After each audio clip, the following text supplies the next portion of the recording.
ये कैसे नकारे, घटिया और छात्रों के भविष्य को बर्बाद करने वाले एक्सपर्ट हैं, तथाकथित एक्सपर्ट हैं, इनको कान पकड़ के बीपीएससी से बाहर का रास्ता दिखाए। आयोग को तो छोड़िए, आयोग तो चुप्पी साधे ही हुआ है। आयोग तो गलत कर ही रही, आयोग तो धांधली भ्रष्टाचार में संलिप्त है ही। लेकिन सरकार क्यों चुप है? नीतीश कुमार जी क्यों चुप है? इसका मतलब ये लोग कैसा बिहार बनाना चाह रहे हैं? लेकिन यहाँ तो 802 सीट पे आप वैकेंसी सही से नहीं बहाली पूरा कर पा रहे हैं, इसमें इतना धांधली हो जा रही है। और जब छात्र सड़क पे उतर रहे हैं, मुख्यमंत्री आवास तक हम लोग पहुँच गए, तो अब क्या करें?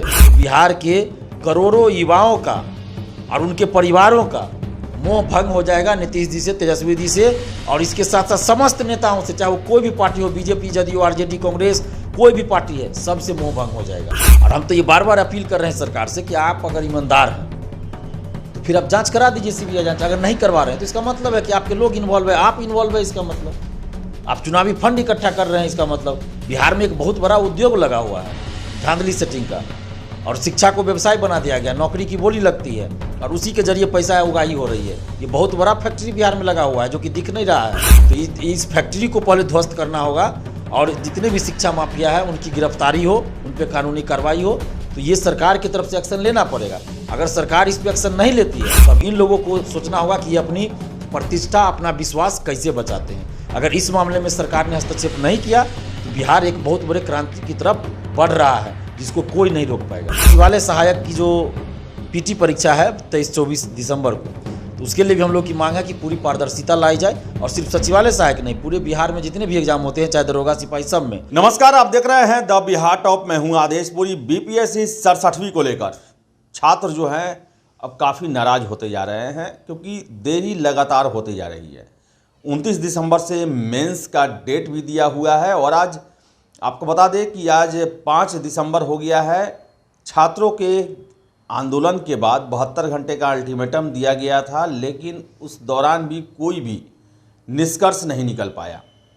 आपको बता दें कि परसों यानी कि 7 दिसंबर को दिलीप के आह्वान में छात्र फिर से पैदल मार्च करेंगे पटना कॉलेज से लेकर बीपीएससी के ऑफिस तक, और दबाव बनाने की कोशिश की जाएगी कि आपने गलत प्रश्नों के उत्तर दिए हैं, और बीपीएससी में ये वर्षों से चले आ रहा है। अब छात्र इसे स्वीकारने को तैयार नहीं है।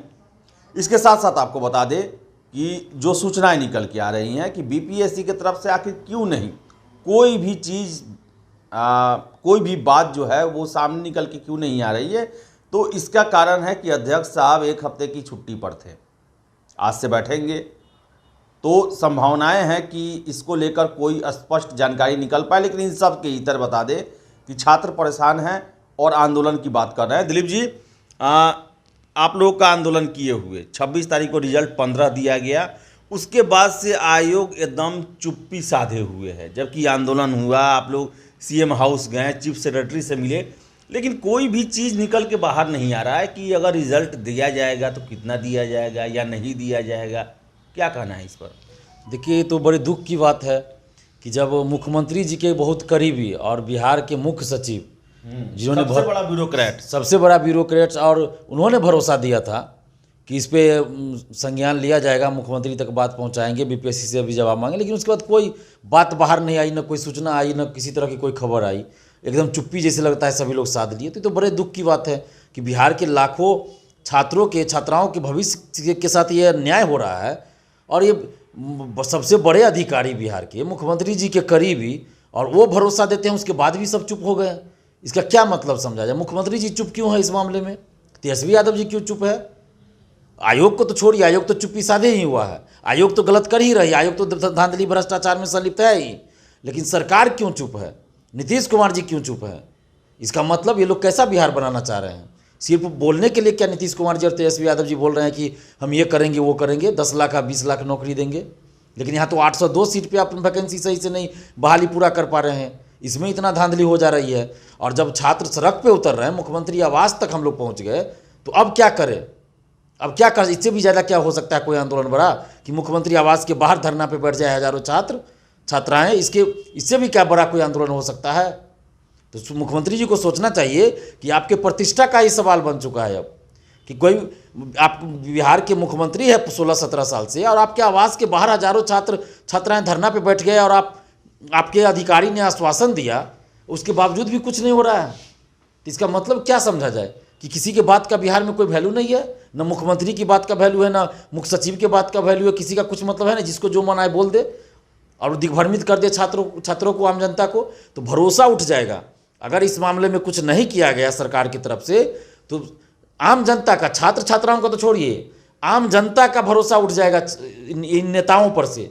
नीतीश जी पर से भरोसा उठ जाएगा, मुख्य सचिव से भरोसा उठ जाएगा, बिहार के समस्त पार्टियों नेताओं से भरोसा बिल्कुल उठ जाएगा। अभी भी भरोसा उठा हुआ है, लेकिन जो थोड़ा बहुत बचा हुआ है ना, वो भी भरोसा उठ जाएगा। परसों आप लोग आंदोलन कर रहे हैं, क्या उद्देश्य अब क्या है? जगाना है, इनको याद कराना है, याचना है, या दबाव डालना है? क्या है परसों का उद्देश्य? देखिए, हम लोग का आंदोलन का उद्देश्य यही है कि सरकार तक बात पहुंचाई जाए और सरकार को ये पता चले कि बीपीएससी में जो धांधली सेटिंग चल रही है उसको अब बिहार के युवा बर्दाश्त नहीं करेंगे, अब नहीं सहेंगे। अब सरकार को इस पर एक्शन लेना पड़ेगा। भले ही सरकार के लोग इसमें संलिप्त हों, भले ही उनके करीबी लोग संलिप्त हों, लेकिन उनको एक्शन लेना पड़ेगा। और इसीलिए हम लोग 7 मार्च यानी परसों बुधवार को सुबह 10 बजे, 7 दिसंबर परसों बुधवार को 10 बजे से पटना कॉलेज से हम लोग पैदल मार्च निकाल रहे हैं। और समस्त छात्र छात्राओं से हम ये अपील कर रहे हैं कि आप लोग आइए 10 बजे पटना कॉलेज और शांतिपूर्वक पैदल मार्च हम लोग को निकालना है। सिर्फ संख्या दिखानी है सरकार को। हमारा मकसद कहीं रोड जाम करना नहीं है, हम कहीं तक किसी तरह की हिंसा करने वाले नहीं हैं। बस शांतिपूर्वक पैदल चलना है और सरकार को अपनी संख्या दिखानी है कि देखिए बीपीएससी में जो धांधली सेटिंग चल रही है उसके खिलाफ इतने लोग विरोध कर रहे हैं और आपसे न्याय की मांग कर रहे हैं। और साथ ही बीपीएससी का तो सारा मुद्दा है। एक बार फिर से मैं बता दूं कि बीपीएससी के पीटी के रिजल्ट में, 67वीं पीटी के रिजल्ट में जो धांधली सेटिंग हुई है, जो पीडीएफ में छेड़छाड़, ओएमआर में छेड़छाड़ और ये पेपर लीक जो 8 मई को हुआ था, उसकी सीबीआई जांच होनी चाहिए।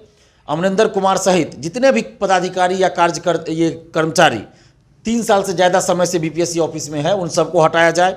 9 प्रश्नों के जो उत्तर गलत दिए गए उनको सुधार करके रिजल्ट दिया जाए और ई ऑप्शन को हटाया जाए। 67वीं मेंस का डेट बढ़ाया जाए और 68वीं से ये लागू किया जाए कि अपीयरेंस का 10% रिजल्ट दिया जाए, या अभी से ही लागू कर दिया जाए। कोई दिक्कत नहीं, सरकार चाहे तो कर सकती है। सीट का 10 गुना रिजल्ट देना कहीं से उचित नहीं है। पहले अपीयरेंस का 10% रिजल्ट दिया जाता था, तो अभी हम वही मांग कर रहे हैं कि अपीयरेंस का आप पीटी में 10% रिजल्ट दीजिए, ई ऑप्शन को हटाइए और 68वीं जो पीटी परीक्षा हो या उसके बाद भी कोई सिविल सेवा की परीक्षा हो तो वो एक शिफ्ट में हो, परसेंटाइल लागू ना हो। और एक और चीज़ है जिसको हम लोग बहुत बात उठाए थे कि एक्सपर्ट टीम ये कैसे नकारे, घटिया और छात्रों के भविष्य को बर्बाद करने वाले एक्सपर्ट हैं, तथाकथित एक्सपर्ट हैं, इनको कान पकड़ के बीपीएससी से बाहर का रास्ता दिखाया जाए। इसको लेकर क्या कहना है दिलीप जी? देखिए, बिल्कुल ये मांग हमारी है कि जितने भी अभी तक एक्सपर्ट टीम में शामिल हुए हैं लोग, उन सब को बाहर किया जाए और नए लोगों को रखा जाए। नए लोग कहने का मतलब ये नहीं कि हम कह रहे कि 20 साल 25 साल के लोगों को रखिए, मतलब जिनको अभी तक आपने एक्सपर्ट टीम में शामिल नहीं किया है बीपीएससी ने, वैसे लोगों को मौका दीजिए जो बुद्धिजीवी है, विद्वान है, जो ईमानदार हैं, जिनका छवि अच्छा है, वैसे शिक्षकों को पैनल में रखिए।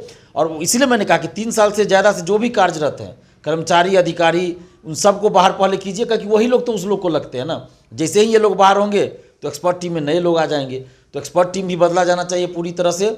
और उम्र सीमा को लेकर भी बहुत सारे लोग उस दिन आए थे 29 तारीख के आंदोलन में, जिनका कहना था कि उम्र सीमा बढ़नी चाहिए। कोरोना के चलते भी दिक्कत हुआ और कई एग्जाम एक साथ करके लिया गया, तो उसके चलते भी दिक्कत हुआ। ये 2 मुद्दा है, एक और है। एक तो है कि ये जो शेड्यूल कास्ट के और शेड्यूल ट्राइब के जो छात्र हैं वो कह रहे हैं कि हमारे जो रिजल्ट में देखा जाए तो जनरल और ओबीसी में 19 गुना 15 गुना रिजल्ट दिया गया, उनका 10 गुना 11 गुना दिया गया। इसको लेकर विरोध बहुत ज़्यादा है। कितने छात्र हमें फ़ोन करके वो पूरा डाटा जो है भेज रहे हैं। और दूसरा चीज़, आपने सचिवालय के भी मुद्दे को, जो CGL 3 होने वाला है, उसको लेकर भी बातें की है। इस पर क्या है आपका मत? देखिए, ये SC कैटेगरी में और EBC कैटेगरी में कम रिजल्ट दिया गया है, ये बात सही है। बहुत सारे छात्राओं ने हमें फ़ोन करके बताया है, तो मैंने खुद देखा, तो ये सही बात है। तो ये सरकार ने ऐसा आखिर बीपीएससी ने क्यों किया ऐसा? क्या ये प्रोत्साहन राशि देने के डर से ऐसा किया गया कि प्रोत्साहन राशि देना पड़ेगा इसलिए इन लोग का रिजल्ट कम दिया गया? क्या यही तो प्रथम दृष्टया तो यही लग रहा है, और तो कोई कारण होगा नहीं। तो ये ऐसा क्यों? तो आप क्यों दिखावा क्यों कर रहे हैं? वोट बैंक के लिए प्रोत्साहन राशि का दिखावा, और यहाँ छात्रों का आप भविष्य चौपट कर रहे हैं। आप दीजिए ना 19 गुना रिजल्ट, 20 गुना रिजल्ट, क्या दिक्कत है? आप लिख दीजिए प्रोत्साहन राशि, नहीं देंगे, कोई भी छात्र मांग नहीं करेंगे। और इसके अलावा सचिवालय सहायक की जो पीटी परीक्षा है 23-24 दिसंबर को, तो उसके लिए भी हम लोग की मांग है कि पूरी पारदर्शिता लाई जाए। और सिर्फ सचिवालय सहायक नहीं, पूरे बिहार में जितने भी एग्जाम होते हैं, चाहे दरोगा सिपाही, सब में, चूँकि अभी सचिवालय सहायक का एग्ज़ाम है इसलिए उसका ज़्यादा मांग हो रहा है, तो उसमें पारदर्शिता लाई जाए। और जिसमें कि OMR शीट की कार्बन कॉपी, क्वेश्चन बुकलेट दिया जाए, आंसर की जारी हो, जब रिजल्ट प्रकाशित हो तो कट ऑफ और सभी का मार्क्स बताया जाए, सेंटर पे जैमर लगा हुआ हो, ब्लूटूथ मोबाइल जैसे उपकरण लेके कोई न जाए, बायोमेट्रिक अटेंडेंस की व्यवस्था हो, वीडियोग्राफी हो, और जहाँ भी ये OMR शीट रखा जाए जिस रूम में या हॉल में, वहाँ स्मार्ट लॉक लगाया जाए और CCTV कैमरे से पूरे हॉल की निगरानी की जाए। ये सब हमारा डिमांड है। और सेंटर जो है बहुत दूर न दिया जाए, गृह जिला के अगल बगल जिला में दिया जाए। ये सब हमारी मांगे हैं। तो समस्त अभ्यर्थियों से, छात्र छात्राओं से हम अपील कर रहे हैं कि ये सिर्फ BPSC की बात नहीं है। अगर एक बार CBI जांच हो जाएगी तो सारे शिक्षा माफिया पकड़े जाएंगे जो दरोगा सिपाही, सचिवालय सहायक सब में सेटिंग करवाते हैं, BPSC में सेटिंग कराते हैं। तो इसलिए ये ज़रूरी है कि एक बार धांधली सेटिंग की CBI जांच हो जाए, पेपर लीक की CBI जांच हो जाए। इसलिए आप जितने भी BPSC अभ्यर्थी हों या BSSC CGL 3 के अभ्यर्थी हो, दरोगा अभ्यर्थी हो, सभी लोग आइए और एक साथ मिलकर आवाज़ उठाइए, क्योंकि इसी में से 3 लाख 4 लाख स्टूडेंट है जो सभी का फॉर्म भरते हैं, चाहे दरोगा का हो, सिपाही का हो, BPSC का हो, सचिवालय सहायक का हो। तो ये कॉमन स्टूडेंट्स है। और एक बार अगर CBI जांच हो जाए तो सारे शिक्षा माफिया पकड़े जाएंगे जो हर एग्जाम में सेटिंग कराते हैं। और हम तो ये बार बार अपील कर रहे हैं सरकार से कि आप अगर ईमानदार हैं तो फिर आप जांच करा दीजिए, CBI जांच। अगर नहीं करवा रहे हैं तो इसका मतलब है कि आपके लोग इन्वॉल्व है, आप इन्वॉल्व है। इसका मतलब आप चुनावी फंड इकट्ठा कर रहे हैं। इसका मतलब बिहार में एक बहुत बड़ा उद्योग लगा हुआ है धांधली सेटिंग का, और शिक्षा को व्यवसाय बना दिया गया, नौकरी की बोली लगती है और उसी के जरिए पैसा उगाही हो रही है। ये बहुत बड़ा फैक्ट्री बिहार में लगा हुआ है जो कि दिख नहीं रहा है। जैसे शराब बोल रहे हैं ना, बिहार में शराबबंदी है, दिखता नहीं है लेकिन मिलता सब जगह है, वैसे ही बिहार में बहुत बड़ी फैक्ट्री लग चुकी है ये धांधली सेटिंग की, जो बाहर से ऐसे नहीं दिख रहा है लेकिन हर जगह मौजूद है। तो इस फैक्ट्री को पहले ध्वस्त करना होगा और जितने भी शिक्षा माफिया है उनकी गिरफ्तारी हो, उन पर कानूनी कार्रवाई हो। तो ये सरकार की तरफ से एक्शन लेना पड़ेगा। अगर सरकार इस पर एक्शन नहीं लेती है तो देखिए ये ऐसा नहीं है कि हम चुप रहने वाले हैं। आंदोलन का हर समय पे आंदोलन का स्वरूप बदलता है। आज़ादी की भी लड़ाई हुई तो एक आंदोलन से ये नहीं हुआ कि आज़ादी मिल गई, आंदोलन का स्वरूप बदलते रहा। कुछ सकारात्मक कार्य भी हुए, कभी सड़क पे आंदोलन हुआ, कभी सकारात्मक कार्य होते रहे। तो अगर सरकार नहीं सुधरी, सरकार को सुधारने की बात मैं कर रहा हूँ, आयोग सुधारने की तो छोड़ दीजिए, सरकार को सुधारना पड़ेगा इस मामले में। अगर सरकार लाखों करोड़ों युवाओं के भविष्य के साथ जो खिलवाड़ हो रहा है उसको बंद नहीं किया, न्याय नहीं किया सरकार ने, और ये तेजस्वी यादव जी या नीतीश कुमार जी ने, बीजेपी को तो हम लोग देख चुके हैं कि 19 लाख नौकरी की बात की है, रोजगार का, और कुछ नहीं दिए। तो उनसे तो हम क्या उम्मीद करें? उससे तो उम्मीद कर नहीं सकते हैं। तो उम्मीद तो सरकार में रहेंगे उन्हीं से हम लोग जो सरकार में रहेंगे उन्हीं से मांग करेंगे। पहले भी बीजेपी सरकार में थी, जदयू बीजेपी, तो हम उन्हीं से मांग कर रहे थे। तेजस्वी यादव जी से तो नहीं मांग कर रहे थे उस समय विपक्ष के नेता थे। लेकिन अभी तेजस्वी यादव जी सरकार में है, उप मुख्यमंत्री है, तो इसलिए हम तेजस्वी यादव जी और नीतीश कुमार जी से मांग करेंगे ना। तो नहीं अगर ये लोग पूरा करते हैं तो बिहार के करोड़ों युवाओं का और उनके परिवारों का मोह भंग हो जाएगा नीतीश जी से, तेजस्वी जी से, और इसके साथ साथ समस्त नेताओं से, चाहे वो कोई भी पार्टी हो, बीजेपी, जदयू, आरजेडी, कांग्रेस, कोई भी पार्टी है, सबसे मोह भंग हो जाएगा। ये मैं देख रहा हूँ, मैं जहाँ भी जा रहा हूँ छात्रों के बीच सब जगह यही चर्चा चल रही है। तो अब इन लोगों को सोचना होगा कि ये अपनी प्रतिष्ठा, अपना विश्वास कैसे बचाते हैं। अगर इस मामले में सरकार ने हस्तक्षेप नहीं किया तो बिहार एक बहुत बड़े क्रांति की तरफ बढ़ रहा है जिसको कोई नहीं रोक पाएगा।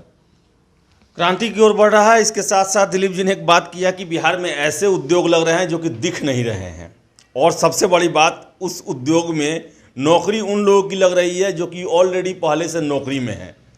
और ये उद्योग बता दें, ट्रांसफ़र पोस्टिंग है, भर्ती है, बालू है, शराब है, जो कि दिखता नहीं है, लेकिन एक समानांतर अर्थव्यवस्था बिहार में स्थापित हो चुका है और इसके शिकार बन रहे हैं आम जनता, युवा।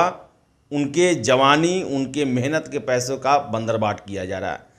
तो नीतीश जी, आप सुशासन के एक चेहरा माने जाते हैं बिहार में, आपने साबित भी किया है बहुत जगहों पर। तो कम से कम युवाओं के साथ आप ऐसा ना करें। जो जायज़ मांग है उनको स्वीकार करना आपका फ़र्ज बनता है, और आयोग के द्वारा एक सोची समझी रणनीति के द्वारा हर एक BPSC परीक्षा में गड़बड़ी की जाती है और सरकार आंख मूंदे रहती है, कोर्ट पर्दा डालती है, और इसके शिकार बनते हैं बिहार के युवा, जो उनमें आपके विश्वास को धीरे धीरे कम कर रहा है। और इसका परिणाम यही है कि आपके आवास के बाहर तक भी हजारों छात्र जाकर बैठ गए, हटने को तैयार नहीं थे। तो इस संकेत को आप समझिए, ये बिहार के लिए, लोकतंत्र के लिए अच्छा नहीं है। तो फिलहाल इस वीडियो में इतना ही। वीडियो पसंद आए तो लाइक शेयर करें, हमारे चैनल द बिहार टॉप को सब्सक्राइब जरूर कर लें। धन्यवाद।